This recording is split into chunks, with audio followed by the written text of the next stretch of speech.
Good morning. Welcome to Channing Unitarian Universalist Church. We're glad you joined us for worship today. Whoever you are, whatever your theological, spiritual, political, sexual, or racial orientation, or gender identity, you are welcome to worship here and become a part of this community. Are there any announcements this morning? Just a reminder, there will be a brief credential meeting after service today to talk about our COVID restrictions. Okay. Erin? I have a couple. One, we have our community yard sale coming up. It's April 23rd, 9 to 3. So if you'd like to rent a table from CB or Debbie, or we have a sign-up sheet in the hall so that you can rent your table space.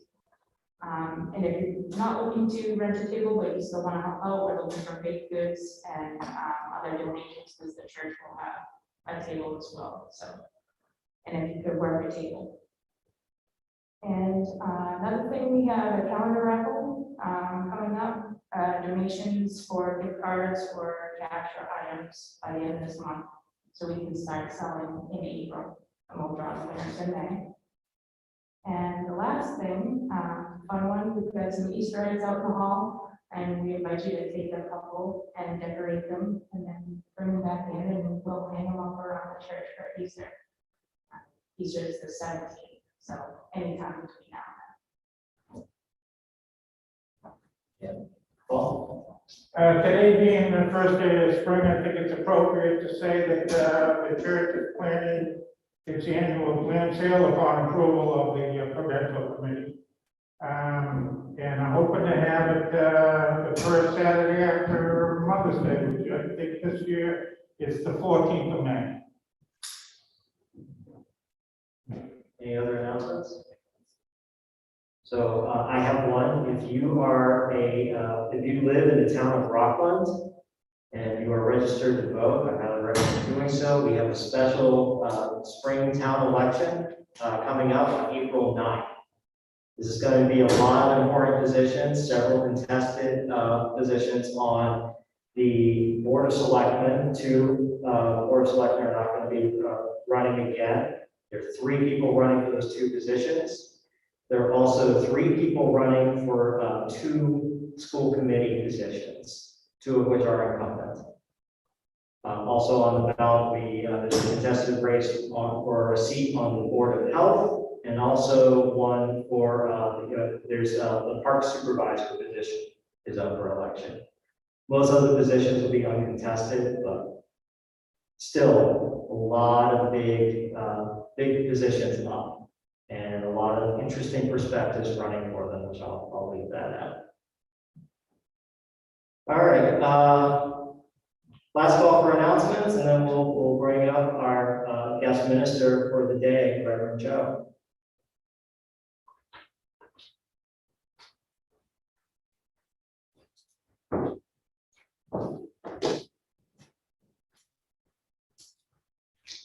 Good morning. Our opening words are from Bell Hooks. To be loving is to be open to grief, to be touched by sorrow, even sorrow that is unending.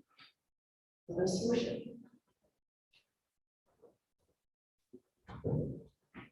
Please stand as you're willing and able to the lighting of the chalice.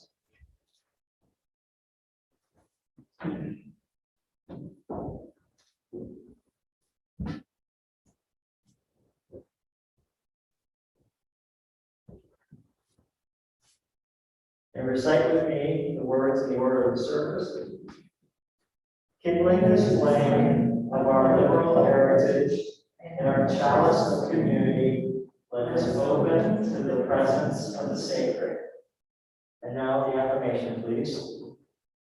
Love is the doctrine of this church, the quest for truth its sacrament, and service is its prayer. To dwell together in peace, to seek knowledge and freedom, to serve humanity in fellowship, to the end that all souls shall grow into harmony with the divine. Thus do we covenant with each other and with God.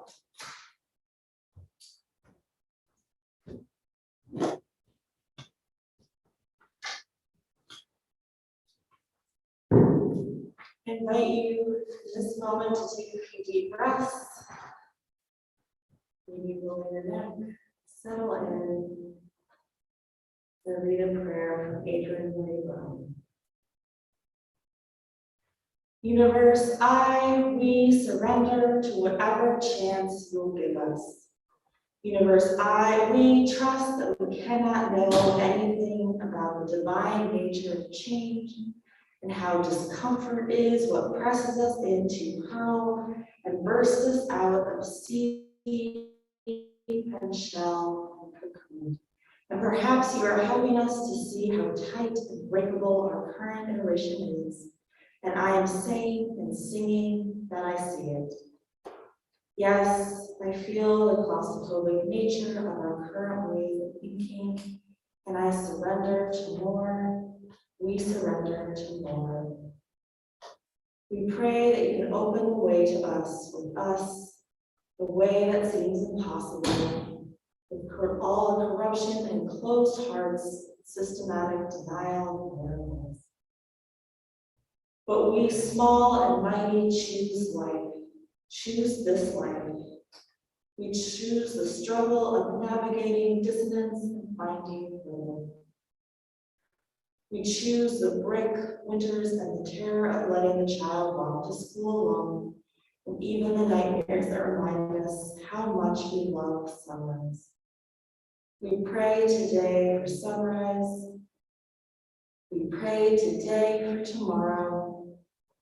We pray for generations beyond terror. We pray today for memory, for every single person to remember back through their lineage, all the ways to when yours was the only voice they knew. Guide us all in your way, weave us back into the tapestry. Let us be earth seed. Let us be earth seed. Let us be earth seed again.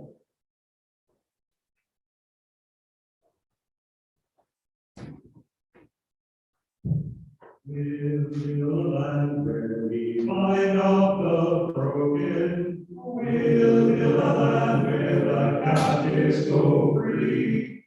Where the oil of gladness dissolves all mourning. Oh, we'll build a promised land that can be.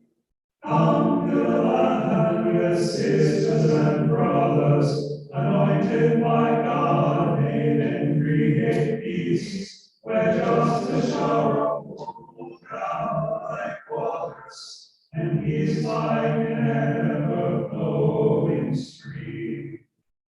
We'll build a land where we bring the good tidings to all the afflicted and all those who mourn. And we'll give them garlands instead of ashes. Oh, we'll build a land where peace is born. Come to the land with sisters and brothers, anointed by God, made and create peace, where justice shall roll down like waters, and peace like an ever-flowing stream.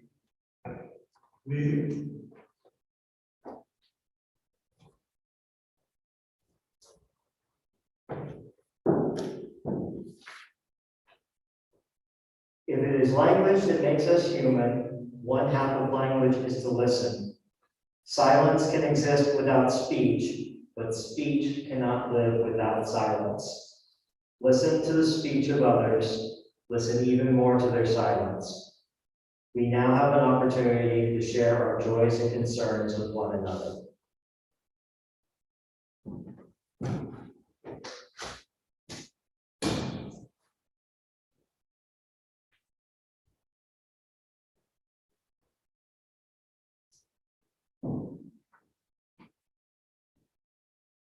There, any those concerns? To share. Joy? I'm going to share my joy that we have a list of upcoming events and fundraisers after being closed for 2 months and 10 months. Back at it. Aaron? I have an annual joy. Yesterday, Debbie, Cal, and I went to the Congregational Church, and we helped set up for their dinner, Bill Vegetable. And we made a new friend, Nancy, and it was nice to chat with her. It looks like the start of a good connection between our churches.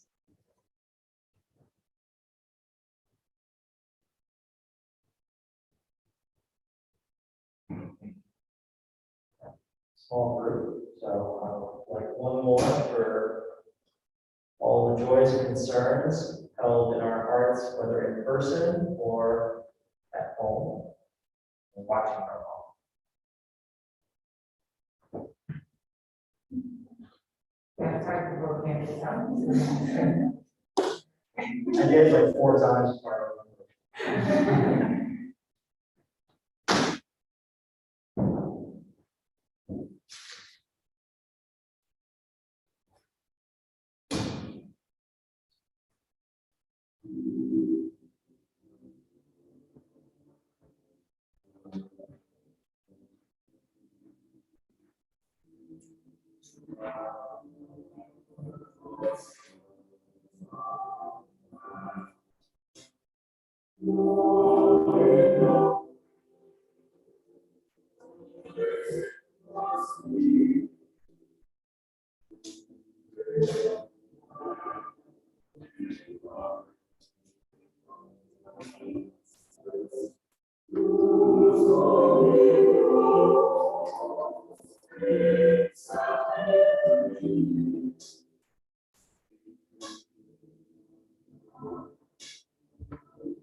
The purpose of church is to encourage all who gather here to grow more generous in spirit and in action.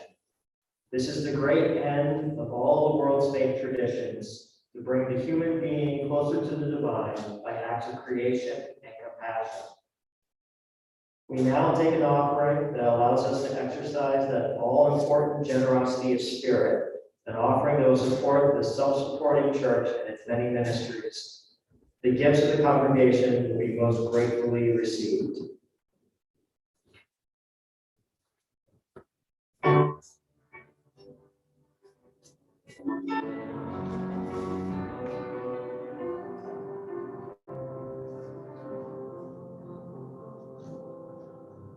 Morning has broken like the first morning. Blackbird has spoken like the first bird. Praise for the sea, praise for the morning, praise for the spring, fresh from the world.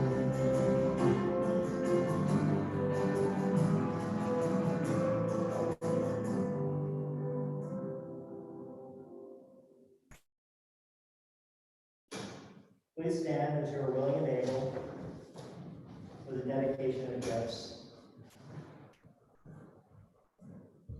Please recite with me. Spirit of truth, of life, of power, we bring ourselves as gifts to thee. O bind our hearts this sacred hour in faith and hope and charity. Amen. I really hope we can sing that soon, because we do not love those songs.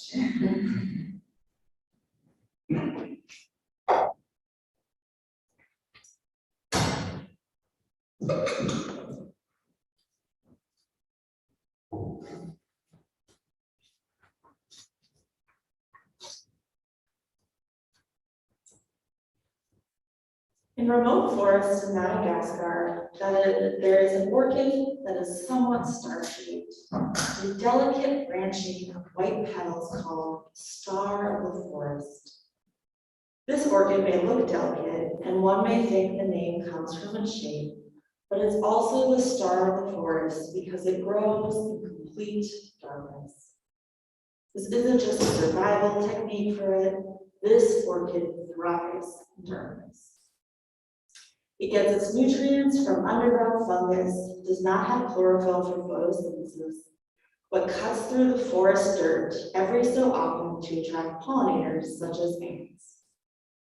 I love reading about this orchid for many reasons. The first being that we've just made it out of winter and the days are finally longer, but they have been short. And though I may hate when the sun goes down, I love knowing that there's thriving in darkness.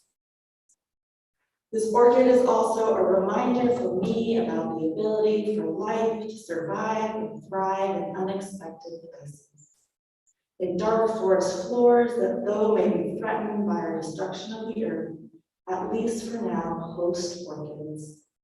Beautiful, delicate, thriving orchids that live happily and healthily in the dark.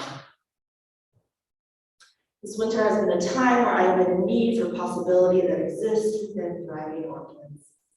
I have found myself as a leader of the organization, Youth Mass Action, working alongside organizers on legislation, advocacy, and change in the areas of climate, environmental justice, indigenous justice, decarceration, immigrant, and economic justice. In these movement spaces, doing this work, I find myself standing in that awkward place of not being hopeful, but having hope for the possibility of hope. I know, and we know, that people have the capacity to do better, even when we have seen again and again that we so often do not act on this capacity. When thinking about what blocks my ability to move from having hope and hope to just hope, I think about my ability to grieve. I believe that if we take time and space to grieve and be in grieving, we have greater capacity for joy, for delight, and of course we are in need of this joy, this delight. We needed to continue to move on in these movement spaces, to remember why we fight. The other night I was watching Queer Eye, the popular makeover show on Netflix that includes 4 men and a non-binary person who go around redesigning homes, houses, and wardrobes. The first episode of the newest season is interrupted by COVID, filmed partly pre-pandemic, and then the audience is alerted that the show has shut down. We're then alerted that Queer Eye goes back and checks in on the family a year later and films the rest of the episode after the family has gone through the height of the pandemic. When we meet back up with the Fab Five, the audience is informed the Broken Spoke family had a difficult year. There's nothing particularly surprising about this statement. In fact, it is rare to find someone who has not had a difficult year, a difficult set of years. For whatever reason, reading this, at that moment, you burst into tears.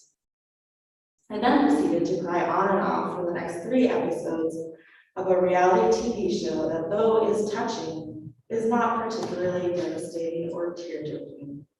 I just needed to cry. I was reminded of the Ingrid Murray Brown quote, "Remember, you are water. Of course, you leave salt trails. Of course, you are crying." I have a friend who also watched the same episode, sending me 2 texts, the first saying I cried during that episode, and the second saying, well, actually I cried during them all. Again, I don't think this phenomenon has much to do with the reality makeover show that I of course love. I think these tears are speaking to living in a time, a world that often doesn't honor or have space for grieving. We have lost spaces to grieve, losing spaces to be with each other and to be with each other unrestricted and in person. We see our coworkers on screens for meetings still, and there are less opportunities for people to just be present to one another's grief. As an organizer, as someone who works within the movements, part of accepting grief is necessary to staying in the work, to staying connected to your world. Not only do we need to grieve, but we are grieving in the midst of so many losses and circumstances that persist and continue. We are tired of making so many decisions that are not flippant decisions, but that relate to our survival. We are tired of living through uprisings and still seeing racism viciously persist. We are tired of new and old violence, of war, of deportations continuing, when we are told by our leaders, by our president, that this will stop. We are tired of fighting for an earth that some seem to care about and others don't. We are tired, of course we are crying. I cry all the time these days. I cry when I'm in a meeting for ending solitary confinement, listening to the stories of survivors. I then cry at homes. I cry when I hear fellow ministers who are so anxious about our climate, our earth, and are also so hopeful. I cry at songs, I cry in my car. I cry when I talk about the numerous losses that we have all collectively incurred, the ones I have personally felt, and the ones that are still to come. I let myself cry, and most often I feel somewhat better, or at least more attuned with reality. I feel a release, and I also feel ready. In a recent conversation with an organizer, we talked about the fear we encounter when trying to organize. The fear of everything going up or already being in flames. The fear that it is already too late. We talked about how to move from this fear, leaving this place of fear so we can actually move. We talked about what it meant to move from fear, recognizing that part of this move is seeing the new beginnings of letting ourselves breathe. The possibility that when things break down, there's hope for newness, for new systems, new potential, new hope. Whether or not we're able to build new and better systems remains an unknown, but that possibility that as the world shifts, there could be better systems and ways of being, is something I think needs to be felt more. But first, we have to grieve. We have to grieve and accept our tears, tears that are not just part of us, but are an expression of our love for life, beauty. In an article entitled Eco-Anxiety, called How Can I Stay Hopeful as the World Burns?, Aisha Mirza interviews Robin Wall, author of the book Braided Sweetgrass, Indigenous Wisdom, Scientific Knowledge, and Teaching of Plants. Mirza asks her how she stays hopeful, and she says, "The grief is heartbreaking, but what I try to do is feel that deeply. We can't look away from it because to me, grief is that measure of how much we love the world.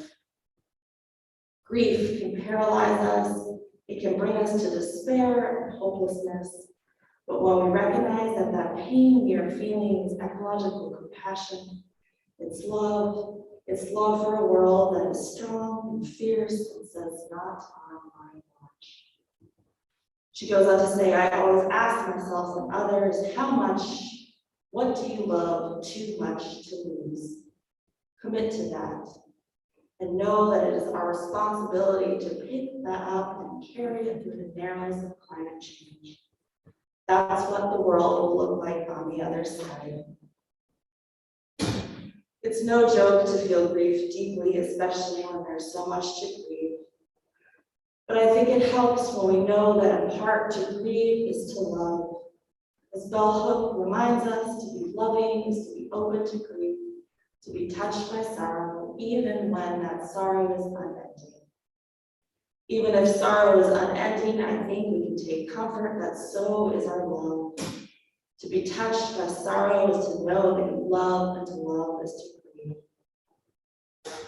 The full quote from Avery Mary Brown I quoted earlier: "Remember, you are water. Of course you leave salt trails. Of course you are crying.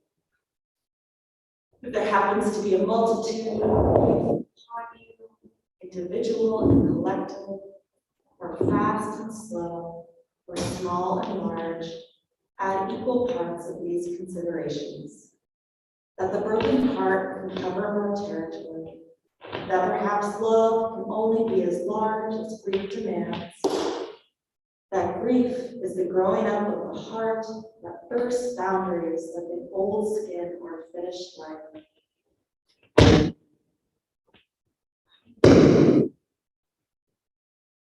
That might be okay. The weather change.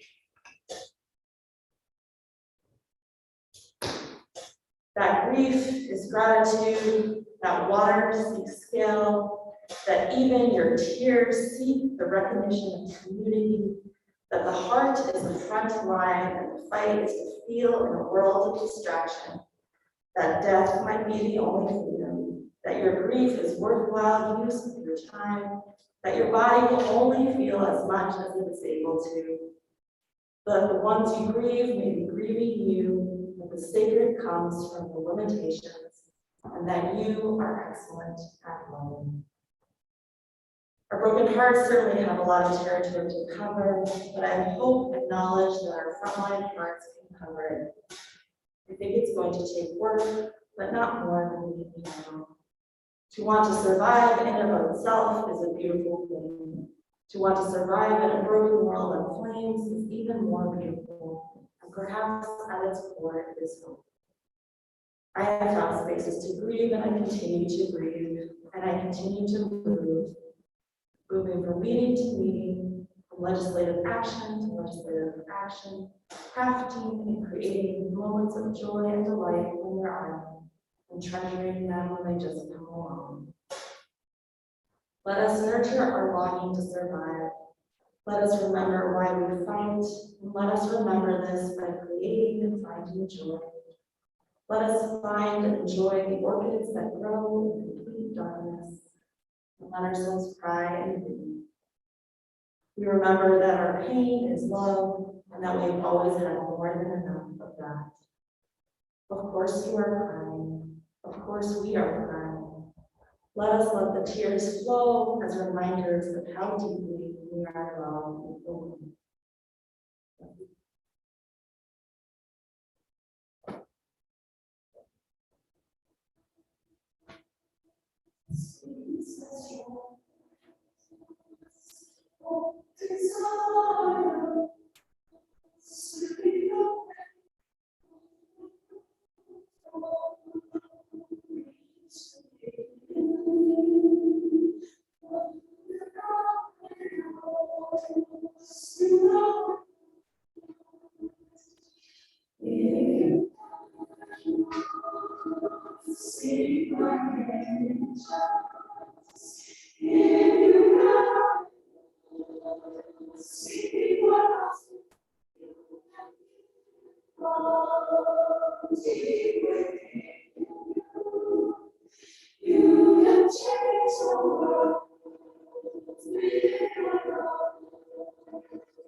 Please stand as you are willing and able for the extinguishing of the chalice.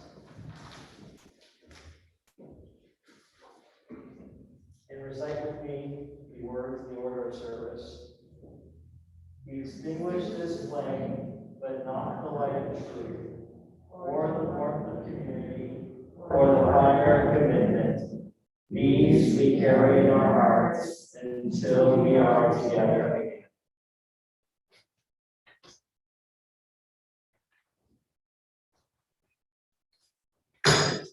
closing benediction is a poem many may be familiar with, praying by Mary Oliver. It doesn't have to be the blue iris. It could be weeds in a vacant lot or a few stones. Just pay attention, then patch a few words together and don't try to make them elaborate. This isn't a context, but the doorway into thanks and a silence in which another voice is.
That we shall overcome someday.